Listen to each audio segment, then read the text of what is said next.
Hey, Acolytes. Welcome to What I Learned This Week. It's March 8th, 2026. It's been a very interesting week. I learned a lot of things. But before we get started, I want to give a quick shout out to my buddy, Chris Nielsen, who's the CEO of Levitas, who sent me a box of these really cool Capicu cigars out of Florida.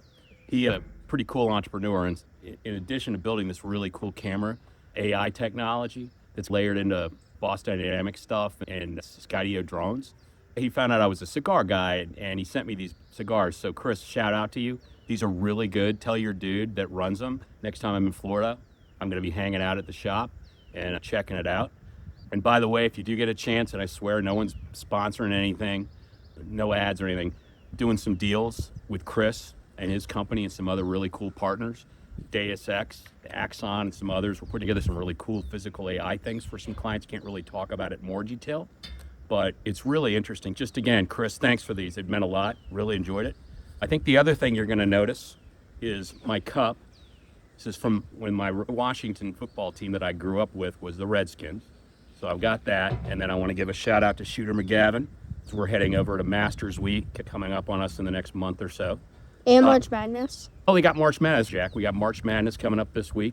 So a lot of what I learned this week. A lot of things happening. As you guys have seen over the last 6 weeks, we talked about it last week and a couple of other things I've been publishing out there. Everything's moving at exponential high speed. And one of the things this week that's happened is, and why I'm wearing my 4th of July shirt today, is about George Washington. And this dude, Glenn Beck, I don't know if you've ever heard of him. I'm sure you probably have. He's been on TV. His company's released this AI solution called George AI. And to full disclosure, before I get into it, I'm sure I'm going to rant. I thought Beck was like all these guys, all these blow eaters. I thought he was a bit of a douchey McJackass on the sanctimonious scale of 1 being close to a perfect human like Billy Graham or Joe Gibbs and 10 being Summer's Eve MVP award. I'm not sure where Glenn lands, but I'll tell you something. What he developed and released, what he's releasing with his George AI, his stock went up a lot, in my opinion. And full disclosure, I'm sure you're figuring this out. I'm a Gen X kid who grew up inside the Beltway. I'm actually a 4th generation person from Arlington, Virginia, which is rare, even though I'm in Charlotte now. When my life was, there were certain truths you grew up with. One was Sonny Jurgensen was the patron saint of the greatest NFL football team of all time, the Washington Redskins. The Grease Man ruled the mornings in DC 101, and Clyde's was the bar that your parents went to, but the Tombs was the one that you went to at the top of the Exorcist stairs. After you drove across Key Bridge and saw the mecca of Dixie Liquor, you turned left, parked, walked up there, and you wouldn't get carded. But more importantly, political commentary. When I was a kid, you had guys on both sides of the spectrum. It's like Yankees, Red Sox. You kind of disagreed, but you didn't hate each other. You could actually love some of the stuff that George Will said, but when you look at him with his bow tie, you pretty much just want to give him a wedgie with it. Or on the other side, you can look at Cokie Boggs Roberts, and you'd sit there and watch her, her family's pure Democratic machine from New Orleans, but you'd sit there and you knew she had a great sense of humor. She was really funny. Her New Orleans accent was actually sexy. And the kind of person that you definitely want to grab a hurricane from Pat O'Brien's because her killer sense of humor off the side. And then she held her own against Sam Donaldson, Spock. My rambling point as I continue to read a little bit is, after getting lost in all this nostalgia, whether it's Beck or Bill Maher or Jon Stewart, Ben Shapiro, Tucker Carlson, Cenk Uygur, all these guys are all over the place, right? Especially over the last couple of years, right? Every one of them, including ourselves, have opinions, okay? But it's up to you to have a baseline grounded in philosophy, history, your religion, your non-religion, business sensibility, and ethics, or you are absolutely going to get drowned in the AI tsunami, okay? Beck just proved a very powerful point. You can build a framework that forces absolute truth as a guardrail around whatever agenda the AI labs, when they build the next Copilot, Grok, Gemini, Claude, whatever, these guys are humans, and they're going to leak in biases, whether it's political, mathematical, society, if they like Dungeons and Dragons versus Star Wars, who knows, right? But whatever they're going to do, the bigger lesson, and this is what I've learned this week, and when I was really starting to build some of these tools, leveraging the Groks and the Copilots and the Geminis and others, is you don't have to accept the ideology or the agenda that these guys are baked in, regardless of whether you share their beliefs. You may look at one of these guys and you might type in something and it comes back that it's agreeing with your opinion. That is the most dangerous thing you can have. You don't want an echo chamber because you need absolute truth when you're using these tools, or you are going to get yourself killed. One of the things I've hated over the years is my truth. It isn't my truth, their truth. There is the truth. And that's one of the hardest things to find in the world, okay? Because we're all human. There's all biases everywhere you look.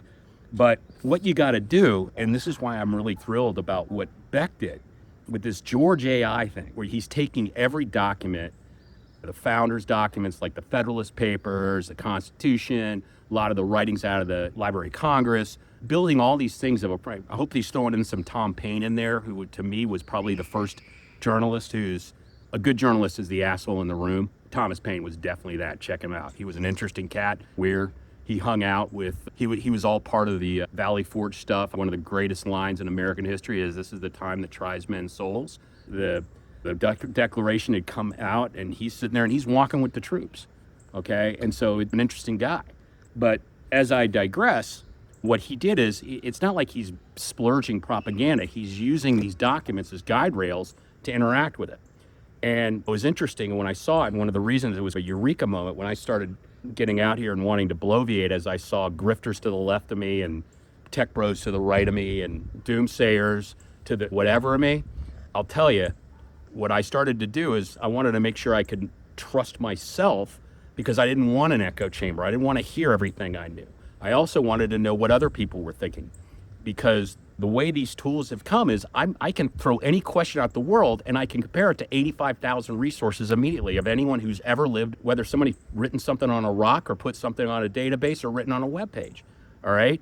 And so what I did is I actually created a covenant where, it was funny as hell, because I basically was sitting there having a debate with the tool that I was using, and I don't want to shout out which one, because I think you got to try all the ones, the Groks, the Copilots, the notebooks, and you're going to like them for different things and different reasons, and then you're going to settle on the one that's probably going to be the most accurate, have the abilities to have the tools that you're going to use. Like in the case of Grok, it actually spits out Python code. With Gemini, I actually can take a deck and it turns it into a talk show, where it's like a podcast. So there's a lot of different tools you can use, but you need the guide rails. And so what I did with this covenant I wrote, I took the framers did with the Constitution. I put it out there and put my manifesto of life, right?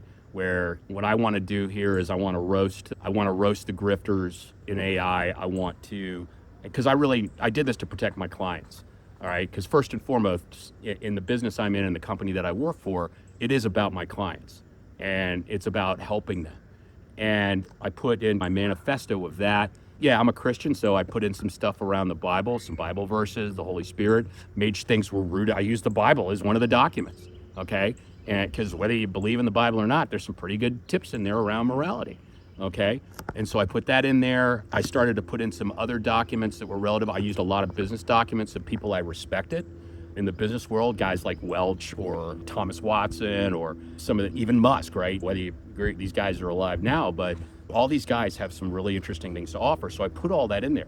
But then the other thing I did is I went out and saw the people I didn't agree with. I actually could take documents of, quite frankly, awful business leaders, people like Keyes and, the guys from Kodak and all the guys that made those decisions that ended companies, and where Netflix is now your new Blockbuster and stuff like that. So I can take that, or, it also gives me more points of view, but I'm loading it into that covenant, creating that constitutional framework.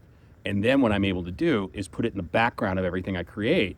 And then what I really do is, it was really cool, and someday I'll print this out. It's, of the conversations I've had as I develop it, of where I really have a binary debate with the AI and talk about, do you agree with this? Do you not? And then I get them to basically agree, if you do this, you're fired. And I'll fire them and bring in another AI or create my own, like what Beck did.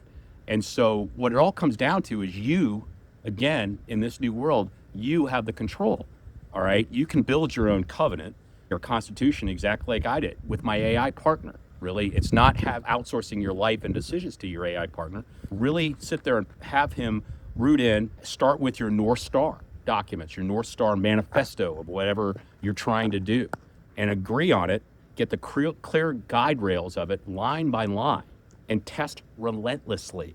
And then again, fire it immediately if it just wants to give you happy ears and data hallucination.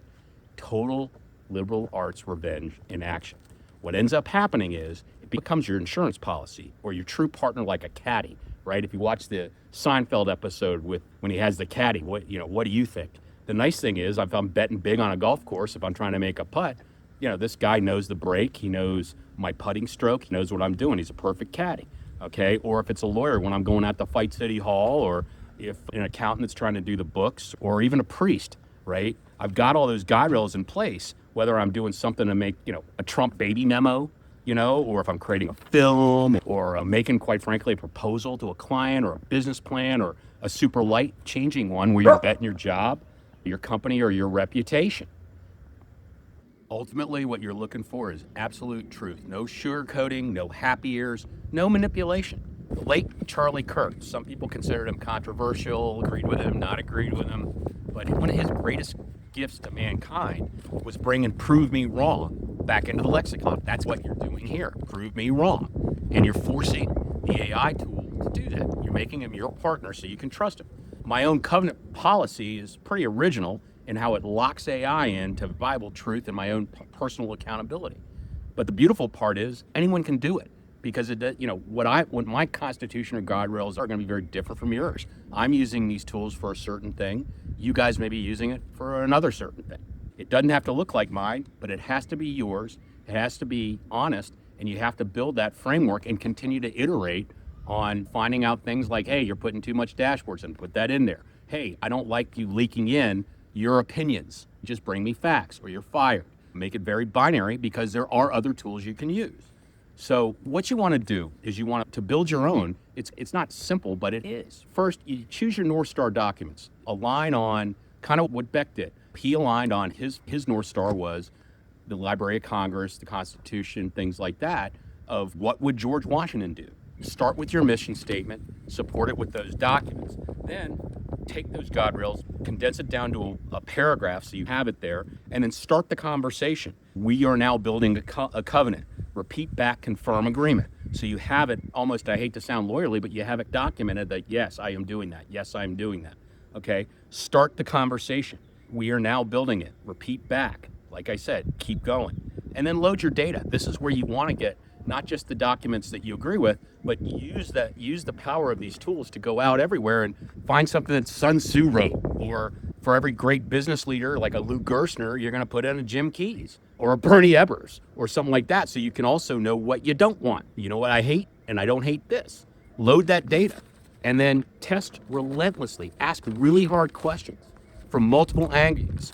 So if it drifts or gives you happy ear answers, you can reel it right back in and then fire it immediately if it continues. So now, on to the 40-second Boyd, which knowing me, it's going to be 20 minutes.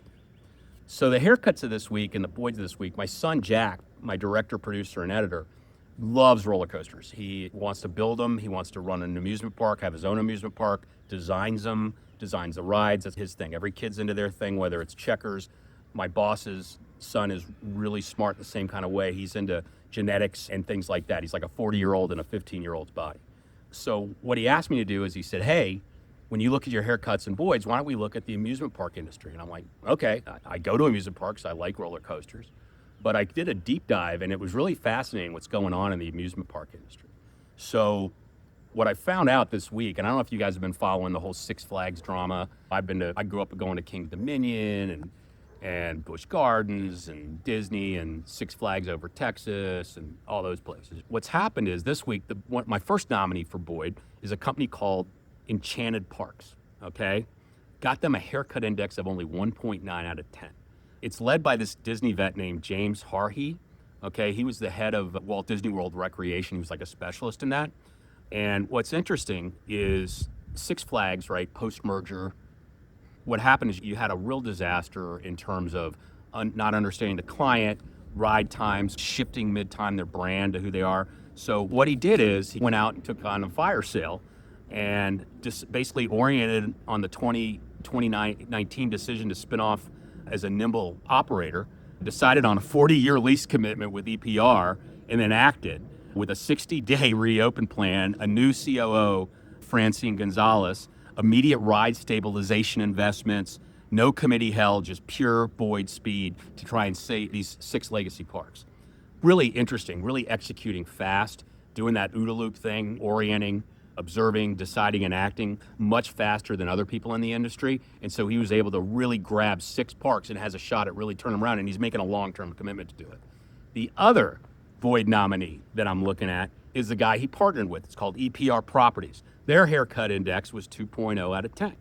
He oriented their existing IAM relationship, decided to drop $330 million cash, part of the $342 million total, for real estate. Acted instantly with a long-term master lease to Enchanted Parks, Harry's company, and for the U.S. Parks and La Ronde of Canada, preserving the 2026 branding and passes while turning the liability into a stable community-rooted income. The decisive capital deployment basically at Boyd speed. So those guys, to me, are the 2 Boyds for the week. Drop a hashtag the Boyd, and whoever we do will announce the winner if I get anyone watching this stuff. Now to the haircuts of the week. As you can probably tell, we're going to go at Six Flags Entertainment. All right, their haircut index is a 9.0 out of 10. And part of this is, and I'm sure this will come up when you hear this guy's name, but a couple of years ago, this guy, Salim Basui, I call him the Jim Keys of amusement. He observed that rowdy teenagers towards premium and affluent guests. So he dismissed his current customer base, basically called his own parks cheap daycare centers for teenagers, seriously, in a quote, slash discount, raise prices, and cut headcount. In his actions, the attendance cratered 22 to 35%, guest experience tanked, Glassdoor lit up with fear culture complaints, and now they're fire selling the 7 parks that our Boyd nominees pretty much acted on. So, classic haircut move, right? More mirror time on financial engineering than cockpit execution, and more importantly, not having empathy for the people that are giving you money. So nominee number 2, Zamperla. They're a ride manufacturer, and all these companies, there's a lot of these companies that build all the famous roller coasters you've been on, and my son knows them all. It's funny. But these guys, they have a haircut index of 8.7 out of 10. And they designed and installed this thing called the Atmosphere Pendulum at Oaks Park. It stranded 24 riders upside down for 30 minutes in June of 2024. They observed the failure, oriented slowly, decided to drag their feet on the fixes and tools, and acted by getting sued for negligence in 2025-2026. While parks bleed downtime revenue, Zamperla is still pushing sales ahead of rapidly upgrades. Instead of OODA, it's like an O face, O, and still deciding while guests literally hang in the balance. This is a pretty good example of companies you've dealt with where they just sell the thing and run away. You can't do that. You have to look at your North Star is your client. If I'm designing a roller coaster, I'm designing it for a park and for their people to have the greatest experience, so they're always going to come back, ride that roller coaster, etc. It better be safe, and it better not leave people hanging.